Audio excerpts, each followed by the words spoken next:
Hello and welcome to In the Court of the Wenton Knave. We're doing King Crimson, We're Not Worthy. But today we're doing Live at Fillmore East, Collectors Club number 25 actually.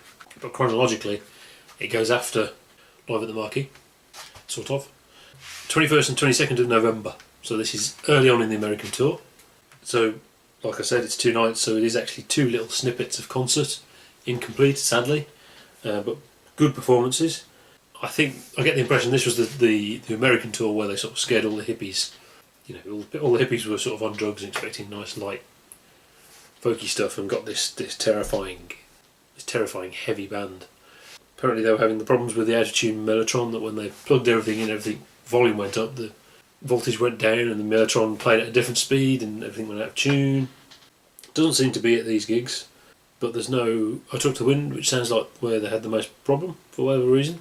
Sadly, McDonald and Giles were not happy with this tour. They didn't enjoy it. They missed their girlfriends and they were very young and not ready to go on big tours like this. At this point they're still playing fantastically though, and everyone's firing on all cylinders. Some gigs, the bill was shed with the Nice, and Greg Lake met Keith Emerson and had a private chat with him. It is a terrible shame the tapes are incomplete because the band is still on fire at this point and it's recorded properly. There's some memory of... Somebody says they remember going under the stage and they had an 8-track recorder in there and it was kind of like state-of-the-art equipment. But those tapes never appeared, they've disappeared, they are lost tapes or don't exist or whatever. These are Michael Giles's, I assume, soundboard mixes he was given. And you can tell it's one tape because it's just a snippet of kind of the middle of the concert. The sound is great. It is not fantastic sound, but it is a proper recording, so compared to what the 2 shows we've just done, it is great.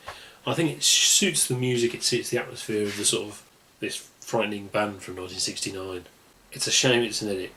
It is a terrible shame it's an edit. We haven't got the ending part of the show. We haven't got Mantra, Travel Wherever, Capricorn, Mars from each show, and we only got half of Court of the Crimson King as well.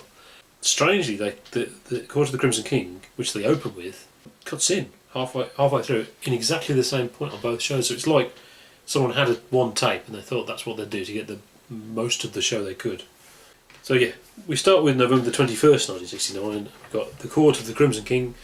On the American tour, they opened with Court of the Crimson King, which seems to me really strange. When I originally got the Fillmore East on Epitaph, I assumed they started with Amana City, which is an obvious opener. And as it turned out, which I didn't know then, that they did open with Amana City, or Pictures of a City, in 71 and 72. But they didn't.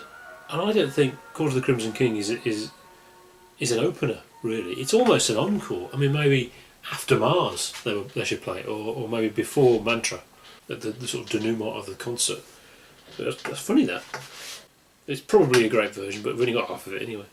But track 2 is A Man, A City, written between the shows we've just talked about, and obviously was originally a thing called Trees, which morphed into Amana City while they were in America.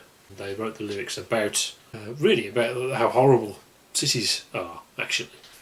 But currently missing the last verse, so there's no vocals on the last verse, which is interesting. It's interesting that he didn't just repeat the previous verse, he actually just didn't sing without, not having more lyrics meant not singing it, not just repeating yourself. I mean, Amana City is one of my favourites, and these two are the 2 best versions of it, I think. So, fantastic. Track 3, Epitaph. Another great version. Obviously this one's recorded properly, so automatically it has more value than the last 2, and it's complete. I think this and the BBC one are probably the best ones. Don't know which. Track 4, 21st Century Schizoid Man. Might be definitive version from the 69 band. So that's worth mentioning. Then sadly that's all we've got of that show, so we're on to the other show with the same track list. Court of the Crimson King cuts in the same place, strangely, and it's much the same. Then we've got Amana City. It is another excellent version. These are the 2 best versions, I think, but I think November the 21st pips it to the post, I think. I can't quite explain why. It's very, very subtle. They're very similar. Track 7 is Epitaph again. Very similar. And track 8, 21st Century Schizoid Man. Oh yes. I say measurably not as good as track 4, but still fantastic version, and like I said, not that much different. That's Live at Fillmore East. See you next week for Epitaph.